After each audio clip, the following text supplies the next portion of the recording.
বন্ধুরা, আজ আষাঢ় মাসের সংক্রান্তি, সেই সঙ্গে গোস্বামী মতে পালিত হচ্ছে এ বছরের উল্টো রথযাত্রা। তাই শাস্ত্র মতে আজকের এই দিন অত্যন্ত শুভ একটি দিন।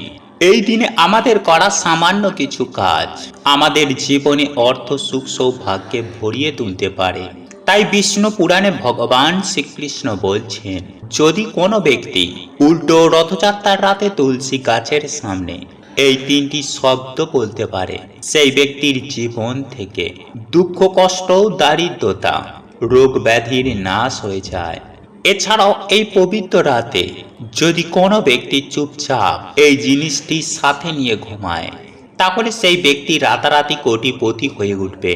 তবে আপনারা এই দিনে যাই করুন না কেন, ঘুমানোর আগে উল্টো রথযাত্রার মাহাত্ম্য কথা একবার হলেও অবশ্যই শ্রবণ করবেন। কারণ স্বয়ং জগন্নাথ দেব বলেছেন, আজকে রাতে যে ভক্ত উল্টো রথযাত্রার সম্পূর্ণ মাহাত্ম্য কথা শ্রবণ করে, সেই ব্যক্তির জীবনে সারা বছর অর্থ বৃষ্টি হতে থাকে। তাই এই প্রসঙ্গে বিস্তারিত জানার আগে আপনাদের বলে রাখি, আপনি যদি আমাদের এই চ্যানেলে নতুন হয়ে থাকেন, তাহলে চ্যানেলটি অবশ্যই সাবস্ক্রাইব করুন এবং পাশে থাকা নোটিফিকেশন বেল আইকনটি ক্লিক করুন। কারণ আমি বিভিন্ন প্রকার তন্ত্র, মন্ত্র, বশীকরণ, টোটকা, বাস্তু টিপস, জ্যোতিষশাস্ত্র, পুজো, আরাধনা এবং ব্ল্যাক ম্যাজিক করা নিয়ে নিত্য নতুন ভিডিও আপলোড করে থাকি, যা প্রয়োগ করার মাধ্যমে আপনার জীবনে থাকা সকল প্রকার সমস্যার সমাধান হয়ে যাবে। চলুন এইবার মূল আলোচনায় প্রবেশ করা যাক।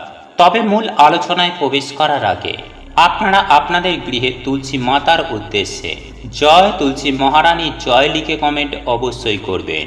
বন্ধুরা, কে না চায় জীবনে বড়লোক হতে? আমরা আপনারা প্রত্যেকেই চাই যে আমাদের জীবনে আসুক আর্থিক সমৃদ্ধি, সেই সঙ্গে সুখ শান্তি। বন্ধুরা, এই সুখ শান্তি ও আর্থিক সমৃদ্ধির খোঁজে আমরা সারা দিন বহু রকমের অক্লান্ত কঠোর পরিশ্রম করে চলেছি। যে যেমন অর্থ উপার্জন করতে চায়, সে সেই রকম কাজ করে। বন্ধুরা, অনেকেই প্রচুর পরিমাণে অক্লান্ত কঠোর পরিশ্রম করে, পরিশ্রমের পর তারপর পরিশ্রমের ফল পায়। কিন্তু আবারও কখনো কখনো দেখা যায় যে পরিশ্রমের ফল ঠিক মিলছে না। পরিশ্রমের ফল ঠিক না মেলার জন্য জীবনে আসে বাধা বিপত্তি।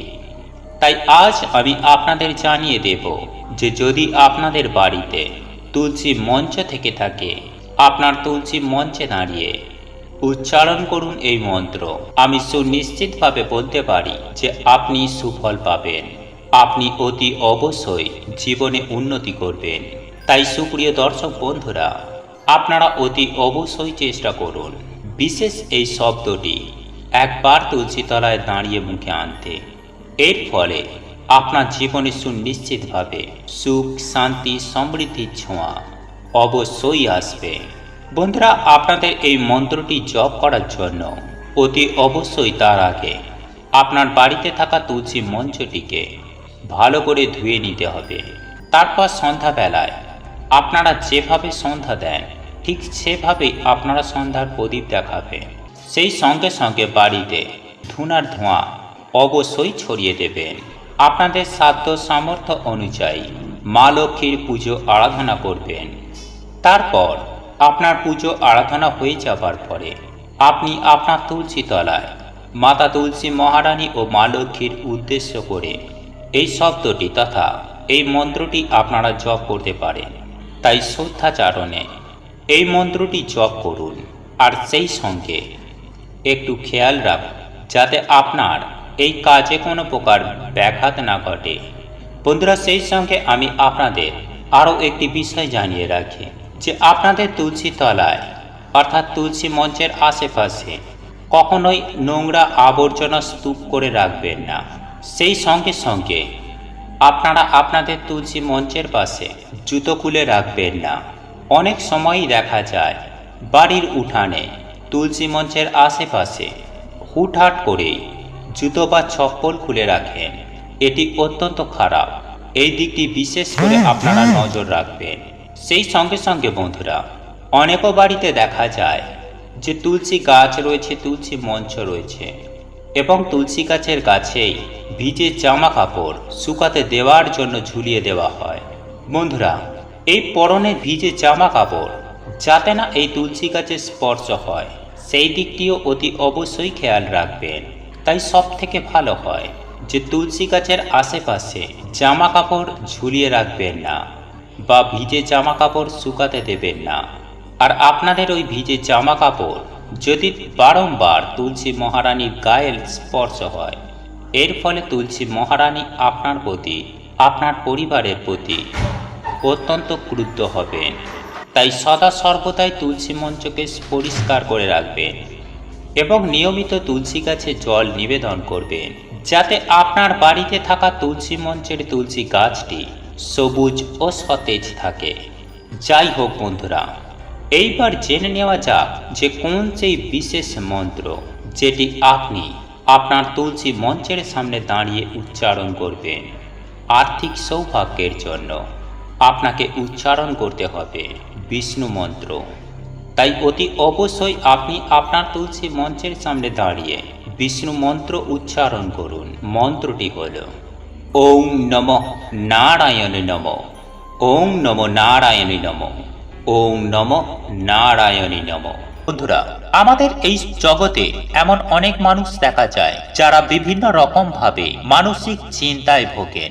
আবার কারো কারো জীবনে চরম অশান্তিও দেখা যায় এবং এরই পাশাপাশি যাদের আর্থিক সমস্যা রয়েছে তাদের প্রত্যেকের উদ্দেশ্যে বলে রাখি যে আপনাদের জীবনে যদি এই সকল সমস্যা থেকে থাকে তাহলে আজকের ভিডিওটি অবশ্যই আপনার জন্য। বন্ধুরা, এই সমস্ত সমস্যা আপনারা যদি দূর করতে চান তা আপনারা এই উপায় বা ক্রিয়াটি করতে পারেন। সুপ্রিয় দর্শক বন্ধুরা, এই উপায় বা ক্রিয়াটি করার জন্য আপনাকে যেটি নিতে হবে সেটি হলো একটি ছোট্ট লাল কাপড় এবং 3 কোয়া রসুন। হ্যাঁ বন্ধুরা, আপনারা একেবারে ঠিকই শুনেছেন। এই দুইটি উপকরণ দিয়েই আপনি পারবেন আপনার জীবনে থাকা সমস্ত প্রকার সমস্যার সমাধান ঘটাতে। বন্ধুরা, এই উপায় বা ক্রিয়াটি করার জন্য আপনাকে যেটি করতে হবে, সন্ধ্যাবেলায় শুদ্ধ বস্ত্র পরিধান করে নিজেকে শুদ্ধ করে নিয়ে সংগ্রহ করে রাখা 3 কোয়া রসুনকে সর্বপ্রথমে খোলাটি ছাড়িয়ে নিতে হবে। তারপর একটি ছোট্ট লাল কাপড়ের মধ্যে ওই 3 কোয়া রসুনকে ওই লাল কাপড়ের মধ্যে রেখে একটি পুঁটুলি করে সাদা সুতো দিয়ে বাঁধুন। তারপর আপনি রাত্রেবেলায় ঘুমাতে যাওয়ার আগে আপনি যে বালিশে মাথা দিয়ে ঘুমান সেই বালিশের নিচে ওই রসুন ভরা পুঁটুলিটি আপনি রেখে দেবেন। বন্ধুরা, আপনার বাড়ির কোনো সদস্যর জীবনে যদি এই রকম সমস্যা দেখা যায় তাহলে কিন্তু আপনি তার বালিশের নিচেও এই রসুন ভরা পুঁটুলিটি রেখে দিতে পারেন। আর যদি আপনার জীবনে এই রকম কোনো সমস্যা থেকে থাকে তাহলে আপনি অবশ্যই আপনি নিজেও নিজের বালিশের নিচে এই 3 কোয়া রসুন ভরা পুঁটুলিটি রেখে ঘুমান। দেখবেন বন্ধুরা, সারা রাত ওই রসুনগুলি থাকার ফলে আপনার মধ্যে থাকা সমস্ত প্রকার নেগেটিভ চিন্তা ভাবনাগুলি দূর করতে সাহায্য করবে এবং আপনার শরীরে প্রবেশ করবে পজিটিভ এনার্জি, যার ফলস্বরূপ আপনার মন যেমন সতেজ এবং সুস্থ থাকবে ঠিক তেমনি আপনার মনে থাকা সমস্ত চিন্তা ভাবনা দূর হয়ে যাবে। আর আপনার মন যদি ভালো থাকে তাহলে আপনার শরীর অবশ্যই ভালো থাকবে। তাই আপনার পক্ষে সম্ভব হলে অতি অবশ্যই এই উপায় বা ক্রিয়াটি জীবনে একবার হলেও প্রয়োগ করে দেখতে পারেন, সুফল পাবেন হাতে নাতে।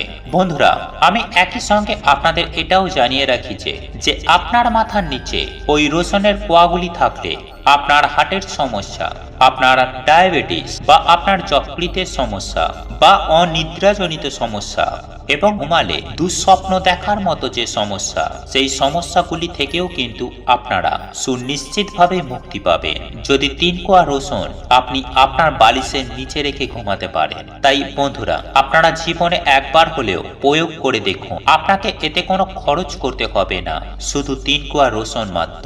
বন্ধুরা, এর পাশাপাশি আমি আপনাদের আরো একটি উপায় বা ক্রিয়ার কথা জানিয়ে রাখবো যেটি আপনার জীবন থেকে অর্থের সমস্যাকে দূর করে মানসিক শান্তি এনে দিতে সাহায্য করবে। হ্যাঁ বন্ধুরা, এর ফলে আপনার হাতে প্রচুর অর্থ আসতে বাধ্য হবে তবে বন্ধুরা, এই উপায় বা ক্রিয়াটি করার জন্য আপনাকে একটি পাতা নিতে হবে। আর এই গাছটি আমাদের হিন্দু সনাতন ধর্মে প্রত্যেক মানুষের বাড়িতেই রয়েছে। হ্যাঁ বন্ধুরা, আপনি একেবারে ঠিকই শুনেছেন, সেটি হলো তুলসী পাতা। কারণ তুলসী পাতার অলৌকিক গুণাগুণের কথা আমাদের প্রত্যেকেরই জানা। আর এই তুলসী পাতা কিন্তু আপনার জীবনের সমস্ত দুশ্চিন্তাকে দূর করতে বিশেষ ভূমিকা পালন করে থাকবে।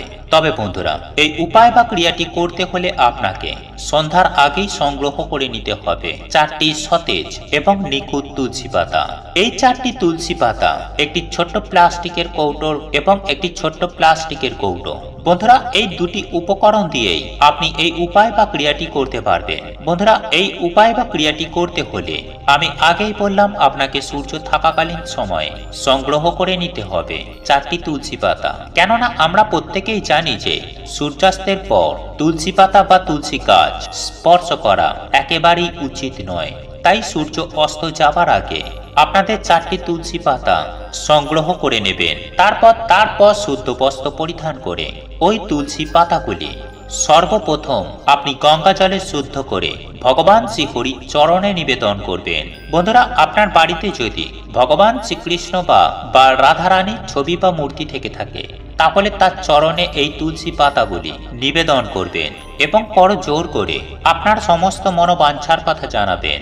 এবং এরপর তাদের চরণ থেকে তুলসী পাতাগুলি সংগ্রহ করে ছোট্ট ওই প্লাস্টিকের কৌটোর মধ্যে ভরে আপনি রেখে দিন আপনার বালিশের নিচে। সকালবেলা উঠেই দেখবেন এর অবিশ্বাস্য সুফল। সারা রাত আপনার বালিশের নিচে তুলসী পাতাগুলি থাকলে আপনার মনে সমস্ত নেগেটিভ চিন্তা ভাবনাগুলি দূর হয়ে যাবে এবং পজিটিভ এনার্জির সঞ্চার ঘটাবে। একই সঙ্গে আপনার জীবনে থাকা সমস্ত সমস্যার সমাধান সুনিশ্চিতভাবেই ঘটাবে।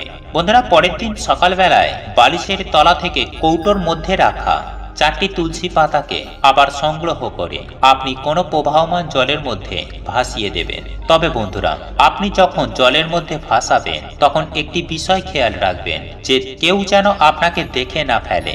আপনারা যদি এই উপায় বা ক্রিয়াগুলি করতে পারেন তাহলে আপনাদের জীবনে সুখ, শান্তি, সমৃদ্ধি সমস্ত কিছুই থাকবে। বন্ধুরা, রথযাত্রা সম্পর্কিত যে পৌরাণিক তথ্য আমরা পাই তাতে বলা হয়েছে অনেক দিন আগের কথা। পূর্ব ভারতে কলিঙ্গ নামে একটি রাজ্য ছিল, যাকে আমরা বর্তমানে উড়িষ্যা বলে থাকি। সেই সময়ে এই কলিঙ্গের রাজা ছিলেন ইন্দ্রদ্যুম্ন। তিনি ছিলেন বিষ্ণুর পরম ভক্ত। তিনি তার নিজের রাজ্যে গড়ে তুললেন একটি মন্দির, তার নাম শ্রীক্ষেত্র, এখন যাকে আমরা বর্তমানে চিনি জগন্নাথ ধাম হিসাবে। কিন্তু মন্দিরে কোনো বিগ্রহ ছিল না। কিন্তু একদিন এক তেজস্বী সন্ন্যাসী তার রাজসভায় পদার্পণ করলেন। ভক্তিপরায়ণ রাজা ইন্দ্রদ্যুম্ন পরম যত্নে সেই সন্ন্যাসীর সেবা যত্ন করলেন। সন্ন্যাসী ভারতবর্ষের সমস্ত তীর্থক্ষেত্রের কথা বলে পুরুষোত্তম ক্ষেত্র নীল পর্বতে ভগবান বিষ্ণুর পূজার কথা জানালেন। সেখানে ভগবান বিষ্ণু গুপ্তভাবে সবর জাতিদের দ্বারা নীল মাধব রূপে পূজিত হচ্ছে। ইনি পরমেশ্বর ভগবান বিষ্ণুরই এক রূপ। বন্ধুরা, নীল মাধব সাক্ষাৎ মুক্তি প্রদায়ক, তিনি মোক্ষ প্রদান করেন। সন্ন্যাসীর কথা শুনে ভগবান বিষ্ণুর পরম ভক্ত রাজা ইন্দ্রদ্যুম্ন ভগবানের এই রূপ দর্শনে আকুল হলেন। এরপর রাজা নীল মাধবকে খুঁজতে লোক লস্কর পাঠালেন, কিন্তু নীল মাধবকে পাওয়া কি এতই সহজ? খুঁজে পেলেন না কেউই। সকলেই ফিরে এলেন। কেবলমাত্র ফিরলেন না রাজার পরম বিশ্বস্ত ব্যক্তি বিদ্যাপতি সবরদের দেশে এসে সবরদের রাজা বিশ্ব বসুর সাথে সাক্ষাৎ করলেন। সবররাজ বিশ্ব বসু বিদ্যাপতিকে সাদর অভ্যর্থনা করে অতিথি সেবার জন্য নিজের কন্যা ললিতাকে দায়িত্ব দিলেন। কিছুদিন সেই স্থানে থাকার পর ললিতার সাথে প্রেম হয় বিদ্যাপতি এবং তা শেষ পর্যন্ত বিবাহে পরিণত পায়। বিদ্যাপতি সেই জঙ্গলে সুখেই বাস করতে লাগলেন। বিবাহের পর বিদ্যাপতি দেখলেন রোজ সকালে সবররাজ বিশ্ব বসু কয়েক ঘন্টার জন্য জঙ্গলের কোথাও একটা যান। রোজ সকালে কোথায় তিনি যান এই প্রশ্ন তিনি তার স্ত্রী ললিতাকে করে জানতে পারলেন যে জঙ্গলের মধ্যে একটি গোপন জায়গায় নীল মাধবের পূজা করতে চান। সবরাজ বিশ্ব বসু। উৎসাহিত হয়ে উঠলেন বিদ্যাপতি। নীলমাধবের সন্ধান এতদিনে পাওয়া গিয়েছে, তখন আর ছাড়া যাবে না। তিনি তার শ্বশুরমশাই বিশ্ব বসুর কাছে নীলমাধবকে দর্শন করার জন্য অনুরোধ করলেন। বিশ্ব বসু প্রথমে রাজি না হলেও অবশেষে মত দিলেন। তবে শর্ত দিলেন যে বিগ্রহ পর্যন্ত চোখ বেঁধে যেতে হবে বিদ্যাপতিকে। বিদ্যাপতি তাতেই রাজি হয়ে গেলেন, কিন্তু বিদ্যাপতি একটি বুদ্ধি করেন। তিনি যখন চোখ বন্ধ অবস্থায় নীলমাধবকে দেখতে চান, সঙ্গে করে সরষে নিয়ে যান। হাতে এক মুঠো করে সরষে নিয়ে সারা রাস্তায় ফেলতে ফেলতে যান। এই সমস্ত কাজ বিশ্ব বসুর অগোচরেই সম্পূর্ণ হয়। বিদ্যাপতির উদ্দেশ্য ছিল নীলমাধবকে পুরীতে নিয়ে যাওয়ার। এতদিনে নীলমাধবের সন্ধান পাওয়া গেছে। এতদিনে এই খবর তিনি রাজা ইন্দ্রদ্যুমের কাছে পাঠায়। রাজা ইন্দ্রদ্যুম সৈন্য সামন্ত নিয়ে নীলমাধবকে দর্শন করতে গিয়ে শুনলেন নীলমাধব অন্তর্ধান হয়েছে। রাজা ইন্দ্রদ্যুম খুবই দুঃখ পেয়ে ভাবলেন, প্রভু দর্শন যখন পেলাম না, তখন এই জীবন রেখে আর কি লাভ।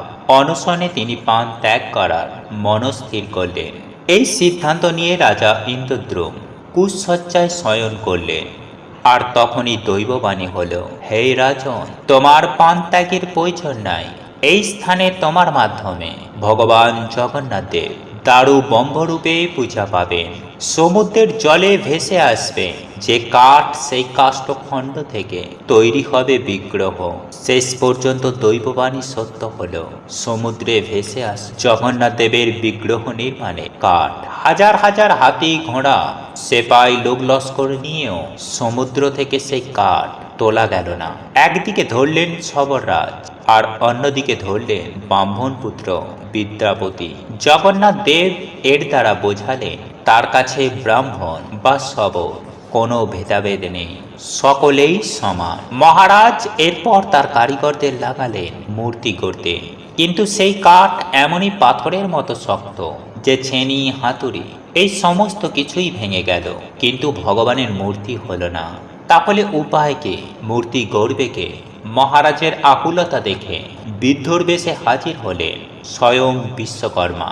তিনি গড়বেন মূর্তি, তবে শর্ত দিলেন যে 21 দিন আগে নিজে দরজা না খুললে কেউ যেন তার ঘরে না আসে। শুরু হলো মূর্তি গড়ার কাজ। দরজা বন্ধ করা অবস্থায় এই মূর্তি তৈরি হতে লাগলো। কিন্তু এই দিকে রাজার রানী গণ্ডিচার মন কিছুতেই মানতে চায় না। স্বভাবেই নারী জাতির মন চঞ্চলা হয়। রানী গণ্ডিচা ভাবলেন, এই বদ্ধ দরজা একবার খুলেই দেখি কেমন হচ্ছে ভগবান শ্রী বিষ্ণুর বিগ্রহ। এই ভেবে মহারানী 14 দিনের মাথায় শেষ পর্যন্ত কৌতূহল নিবারণ না করতে পেরে দরজা খুলে দিলেন। আর দরজা খুলেই দেখতে পেলে বৃদ্ধ কারিগর উধাও হয়ে গেছে। পড়ে আছে 3টি অসমাপ্ত, যার হাত পা কিছুই করা হয়নি। অনুশোচনায় আরো ভেঙে পড়েন রাজা ইন্দ্রদ্যুম এবং রানী গণ্ডিচা। সেই দিনেই রাজা ইন্দ্রদ্যুমকে স্বপ্নাদেশ দিলেন স্বয়ং প্রভু জগন্নাথ দেব। তিনি বললেন যে এই রকম আগে থেকেই নির্ধারিত ছিল, তিনি এই রূপেই পূজিত হতে চান। আর এরপর থেকেই ভক্তদের মধ্যে জনপ্রিয়তা লাভ করে প্রভু জগন্নাথ দেব। এইবার আসা যাক রথের কথায়।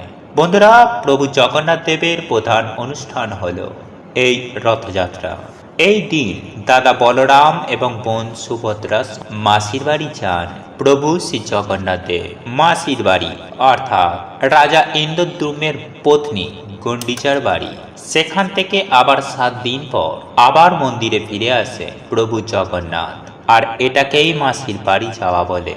পরপর 3টি সুসজ্জিত রথে চেপে মাসির বাড়ির উদ্দেশ্যে যান প্রভু শ্রী জগন্নাথ দেব।